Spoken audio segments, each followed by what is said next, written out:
Bom dia, meus amores! Como vocês estão? Espero que todos vocês estejam bem.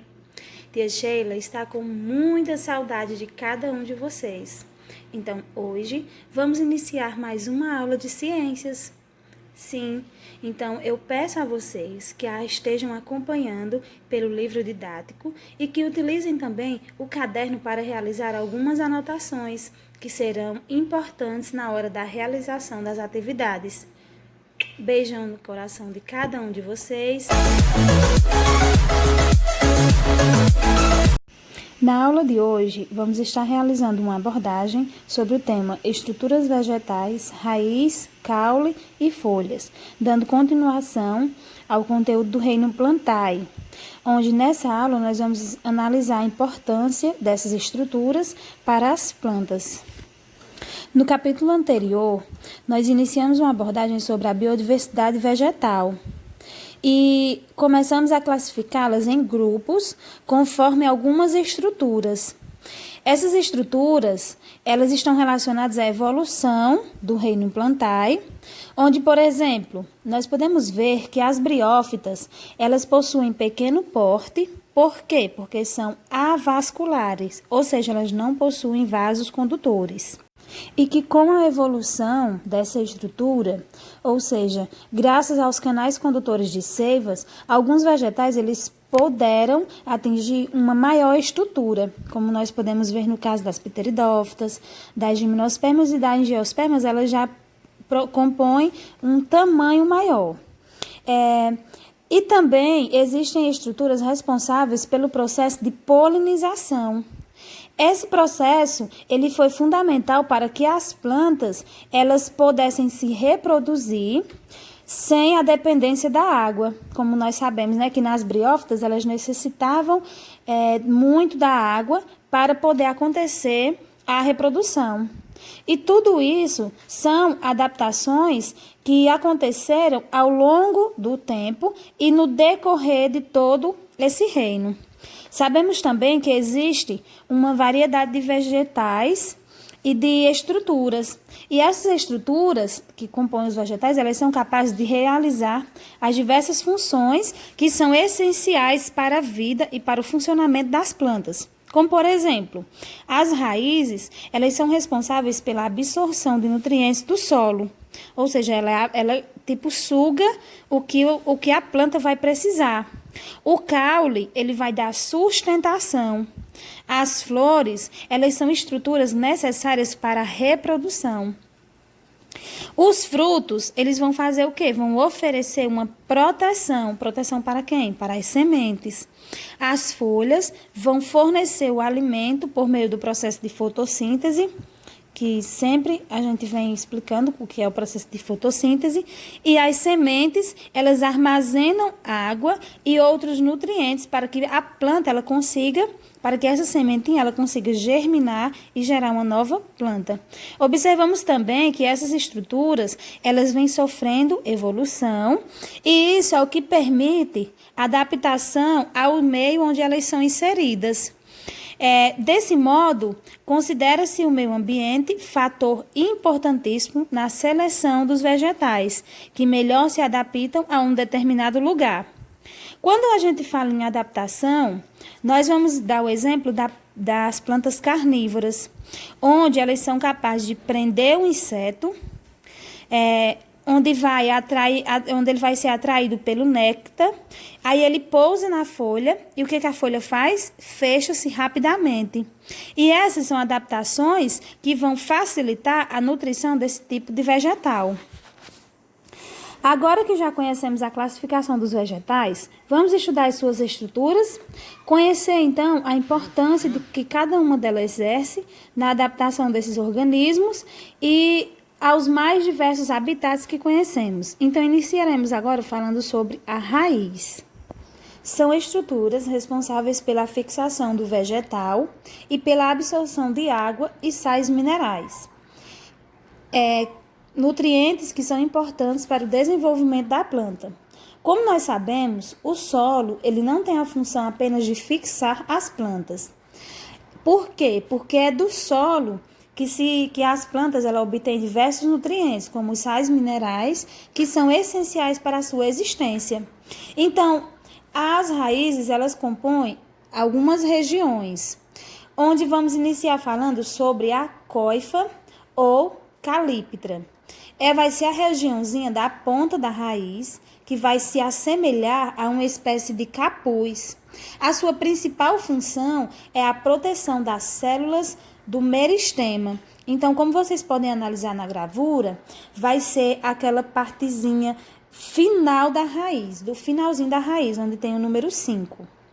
Na zona meristemática, vai ser uma região dotada de células que, em determinado momento, começam a se dividir e aumentar de tamanho, permitindo, então, o crescimento da raiz. Temos também a zona lisa ou de alongamento, que ela vai ser originada na zona meristemática, é também responsável pelo crescimento do vegetal.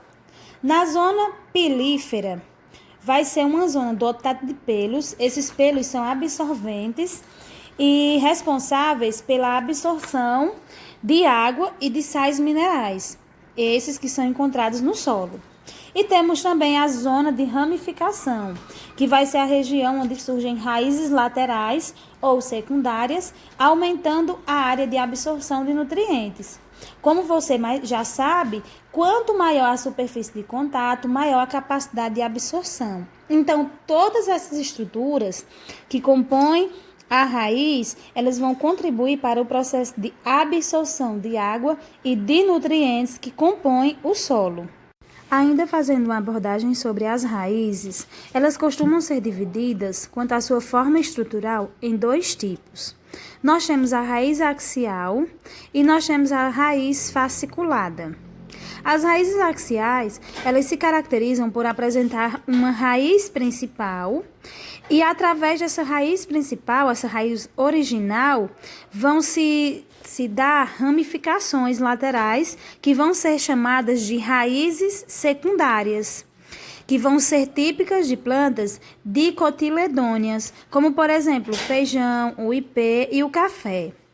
Já as raízes fasciculadas, elas vão apresentar em sua estrutura inúmeras raízes finas de tamanho aproximada, onde vai ser típica das plantas monocotiledôneas, onde vamos ter como exemplo a grama e a cana-de-açúcar.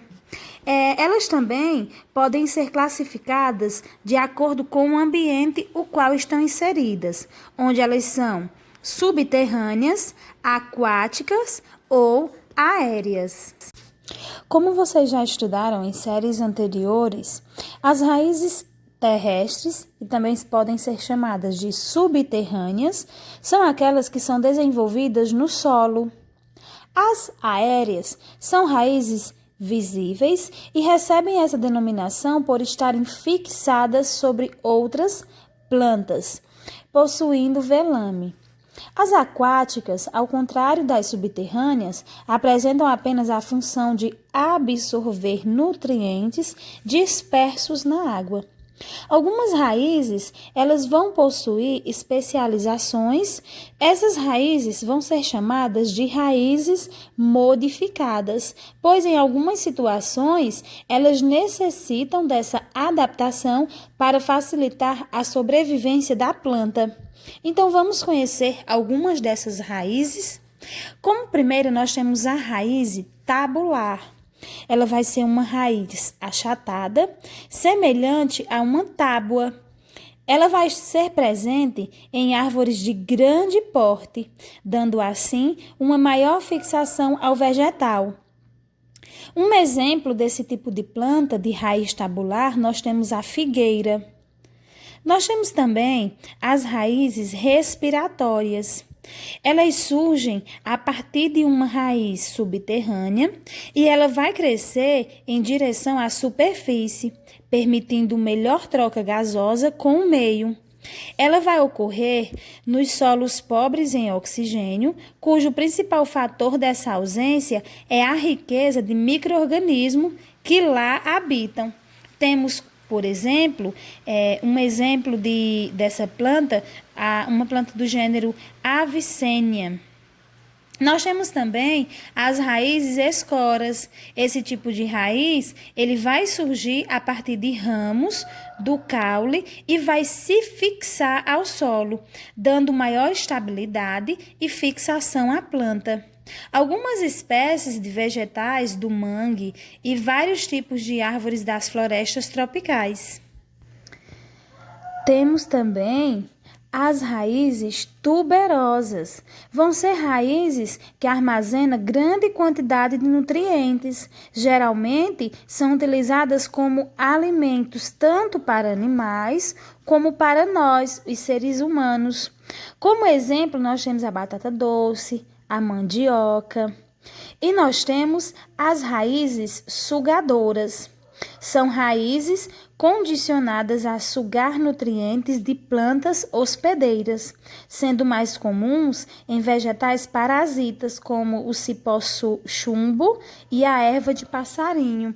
Então, todos esses exemplificações citadas anteriormente são tipos de raízes. Partindo então para a próxima estrutura, nós temos o caule. O caule é uma importante estrutura que ela é responsável pela sustentação das folhas, flores e frutos e desempenham um papel fundamental na condução de seiva bruta da raiz em direção às folhas e na distribuição da seiva elaborada, água e substâncias orgânicas como açúcares. Além disso, o caule ele permite que muitas plantas se desenvolvam em direção à luz, ou seja, o sol, permitindo que elas se posicionem de forma a receber melhor iluminação para então realizar a importante fotossíntese. Movimento esse chamado de fototropismo. Em termos de estrutura, o caule ele é composto pela gema apical, onde vai permitir o crescimento rápido do caule. Temos a gema lateral ou também axial, ela vai ser rica em tecidos meristemáticos, sendo capaz de dar origem a ramos, folhas e flores. Nós temos também o nó, que vai ser o local de encontro das gemas laterais, e nós temos também o entrenó, que é a região entre um nó e outro nó. Como nas raízes existem os tipos de raízes, no caule também nós temos os tipos de caule. Os caules, eles podem ser também aéreos, subterrâneos ou aquáticos, conforme as necessidades de adaptação do vegetal ao seu ambiente. Além disso, por essa necessidade de adaptação, os caules podem desenvolver modificações ou especializações, transformando-se em espinhos, gavinhas, ou então adquirindo uma forma achatada, em substituição às folhas ausentes, reduzidas ou ainda transformadas até em espinhos. Os caules, eles podem ser dos seguintes tipos. Nós temos o tronco, que vai ser um caule bem desenvolvido e ramificados, sendo mais típicos nas florestas, como por exemplo, nós temos a goiabeira, a mangueira e a laranjeira. Nós temos também o colmo, caule não ramificado, com nós e entrenós bem visíveis, podendo ser oco, como o bambu, ou cheio, como a cana-de-açúcar. Nós temos também haste, que vai ser um caule fino e ramificado, podendo realizar a fotossíntese. São geralmente verdes e flexíveis, como por exemplo, nós temos a salsinha e a couve-flor. Temos também estipe, que vai ser um caule não ramificado, com folhas na extremidade superior dos vegetais, ou seja, na região apical. Como, por exemplo, nós temos o coqueiro e a palmeira. Os exemplos de caules aéreos acima são do tipo ereto, ou seja, crescem para cima, de forma perpendicular ao chão. Além deles, existem caules aéreos que rastejam sobre as superfícies, chamados de rastejantes. Eles podem ser do tipo sarmento, ou seja, que crescem ao longo do chão, a partir de um único ponto, que é a raiz, ou estrólio, que vai crescer ao longo do chão, fixando vários pontos. E, por fim, há os trepadores, que crescem enrolados em superfícies do suporte, são finos e longos. Por outro lado, existem caules subterrâneos que, assim como as raízes tuberosas, acumulam nutrientes. Eles podem ser de vários tipos, como, por exemplo, o bulbo, que vai ser uma estrutura formada pela união de caule reduzido, prato e folhas, usada muitas vezes como fonte de alimento, sendo rica em substâncias nutritivas denominadas catáfilos. Os exemplos mais comuns de bulbo são a cebola e o alho. Nós temos também o rizoma, que vai ser os caules subterrâneos, assemelhando-se a raízes, mas possuem gemas laterais. Crescem paralelamente ao solo e podem armazenar substâncias nutritivas, como, por exemplo, nós temos a bananeira, samambaia e gengibre. E nós temos o tubérculos, caules subterrâneos bem desenvolvidos, geralmente arredondados, onde apresentam gemas laterais e são ricos em substâncias nutritivas, como, por exemplo, nós temos a batata inglesa. Como nós podemos ver, as estruturas das plantas são compatíveis com as condições do ambiente ao qual ele está adaptado. Por isso, dos caules é possível surgirem especializações com funções diversas, como, por exemplo, nós podemos citar as gavinhas, que parecem pequenas molas e servem para fixar as trepadeiras às superfícies. Nós temos também os espinhos, que vão proteger a planta dos predadores, e os cladódios, que vão ser adaptações de algumas espécies a regiões secas, que realizam fotossíntese, retêm água e não possuem folhas. Essa função de não possuir folhas é para minimizar a perda de água através do processo de transpiração.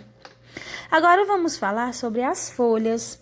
As folhas são estruturas presentes nos vegetais e são as principais responsáveis pela fotossíntese, pela respiração e pela transpiração, ou seja, a perda controlada de água na forma de vapor pela planta.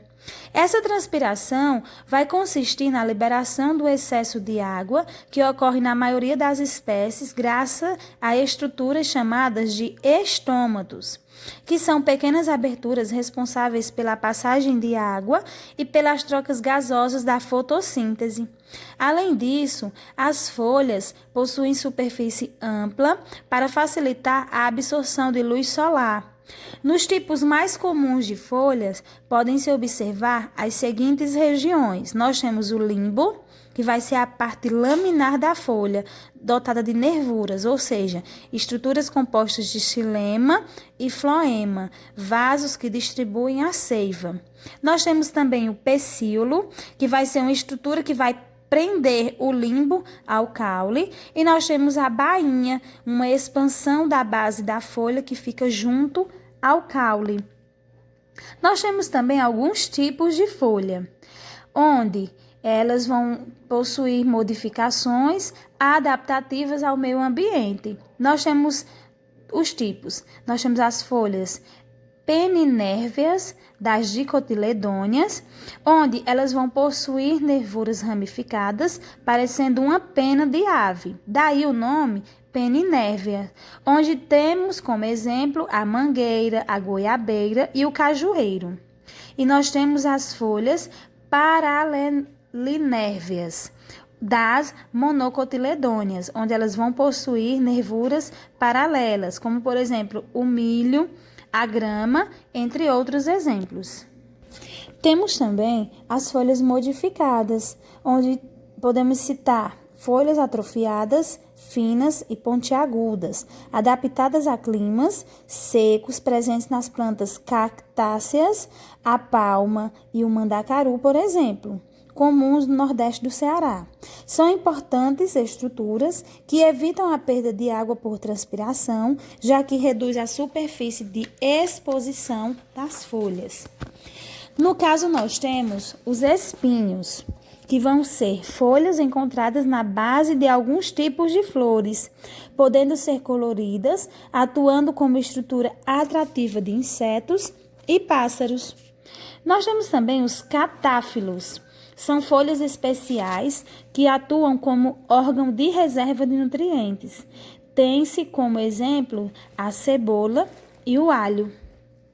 Então, essas são as estruturas que nós abordamos na aula de hoje e falamos um pouquinho também sobre a importância de cada uma delas. Então, deixo para a realização de vocês a atividade do livro didático. Peço que vocês realizem analisando as anotações destacadas por vocês. Então, essa foi a nossa aula de hoje. Espero que vocês tenham gostado, tenham compreendido. Fiquem com Deus e até a próxima aula.